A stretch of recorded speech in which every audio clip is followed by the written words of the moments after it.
자, 민주당에서는 이번 소환 통보 관련해서요.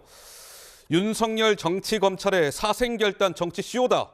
또 검찰 독재 정권이다. 이렇게 격앙된 반응을 보였습니다. 이어서 한번 들어보시죠. 윤석열 정치검찰의 사생결단 정치쇼입니다. 죄가 있건 없건 사생결단을 내겠다는 의도라고 볼 수밖에 없습니다.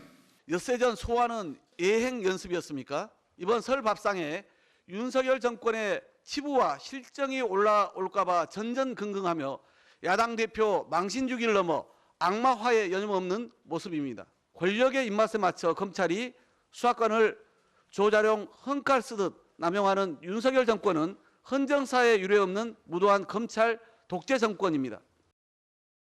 복 위원장님 어떻습니까? 박홍근 원내대표는 검찰 독재 정권이다. 굉장히 날을 세웠어요. 예, 어떻게 들으셨습니까?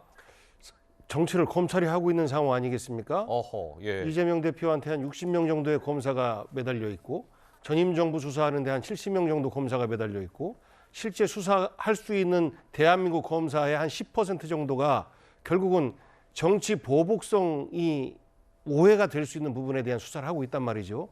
그러니까 저는 유사일에 이런 사례가 있었는지 모르겠습니다. 그리고 지난번 성남FC 관련해서 검찰이 출석했습니다만 답은 정해져 있을 것입니다. 기소할 것입니다. 라는 이야기를 처음부터 했었어요. 그리고 나서 12시간 조사받고 나면 피곤하고 힘들죠. 정신적으로도 쌓여 있고. 그래서 또다시 출석 요구가 나왔습니다만 이미 기소가 정해져 있다라고 하면 더 불러서 뭐 하겠습니까? 검찰이 당당하면 재판정에서 그들의 증거를 내보이면서 싸우면 돼요. 그런데 왜 이렇게 계속해서 망신주기식 그 어떤 수사를 진행하는지 모르겠습니다. 저는 그 국회에 체포 동의안 또 제출될 것 같아요. 그런데 통과가 되겠습니까? 지금 이런 상황에서 결국은 끊임없이 민주당에 대한 정치적 공격을 하는 겁니다. 그래서 지금 이 시점에서 기소는 정해져 있고 말도 안 되는 선거법 관련된 기소, 지금까지 대선 후보를 그런 작은 혐의로 해서 기소한 적이 있었는가? 없었어요. 그런 것처럼 어차피 기소해서 수사할 거면 지금 계속해서 검찰에 출석해서 망신을 당하는 것보다는 재판정에서 승부하자라는 결정을 내리는 것이 제가 볼 때는 누구나 그런 선택을 할 것 같습니다.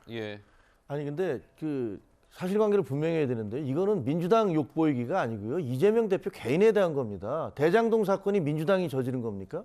대장동 사건에 대한 의혹을 민주당이 받고 있는 게 아니고 이재명 대표가 성남시장 당시에 받았던 개인의 의혹이에요.